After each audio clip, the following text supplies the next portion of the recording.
We now return to Ultimate Fighting, from blood sport to big time.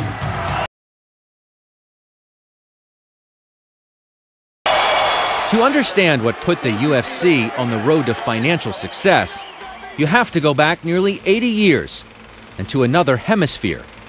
Legendary Brazilian Jiu-jitsu master Rorion Gracie invented his own version of the martial art in the 1930s. Your dad wanted to challenge Joe Louis, the heavyweight champion of the world, to a fight. Yeah, to a fight, boxing versus jiu-jitsu. Rorion Gracie is Rorion Gracie's son. His father passed down his methods, still taught by the family today. He's going to roll you right now. When he does, your foot goes way behind everything. Leave this leg here. Step, step. Yeah, 1, 2. My father started modifying the traditional Japanese system to adapt to his, weak body and so on, and gave it more emphasis on leverage and technique and precision and timing instead of speed and strength and so on. Rorion Gracie tested his brand of jiu-jitsu against other martial artists and became a sports hero in Brazil. I always felt it was something so special, something so unique. It did so good for so many millions of people in Brazil that I thought it would be an important goal or a mission for me to continue my father's work. Determined to export his family's creation to America, Rorion Gracie moved to Los Angeles in the late 70s and began teaching jiu-jitsu using his garage as a proving ground. But nobody had any idea of the simplicity and the objectiveness of Gracie Jiu-Jitsu. In fact, some of those students would say to me, Rorion, my karate instructor doesn't think Jiu-Jitsu is very good. He wants to fight you. And I said, bring him in.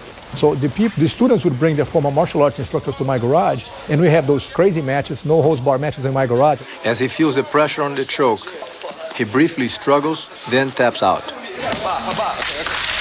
And then the thing kept growing, the challenge match kept happening. And then I thought to myself, I have to bring something like this to a much larger scale. You look at other ideas before you settled on the octagon? We thought about doing something with a moat and alligators around and sharks and electric fence and plexiglass. And, seriously? Yeah. We thought, Hollywood,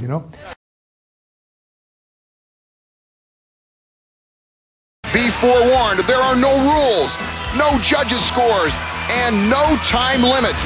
But in its 1993 debut, the violence of the sport was inescapable.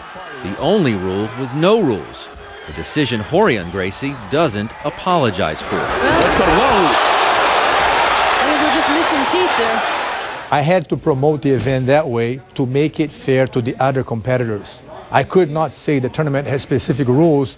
You can't do this and you can't do that, because some styles of martial arts could come to me and claim and say, wait, but I need to do this move, I need to do that technique. I sold my interest in the company and stepped out exactly because rules will start being implemented against what I had created initially. It's no longer the ultimate fighting champion these days. The guy who wins the UFC is not the world's best fighter. He's just a tough guy who learned to use the rules. Rorion Gracie still runs his academy outside Los Angeles, passing along the tradition of jiu-jitsu to his sons and looking at the UFC as another member of the family. It must make you proud on some level that here it is, this sport that you and your family invented is now this worldwide spectacle. Extremely proud. I'm very happy with it. I don't watch it, but I'm happy. It's like a child of mine that grew up and is very successful.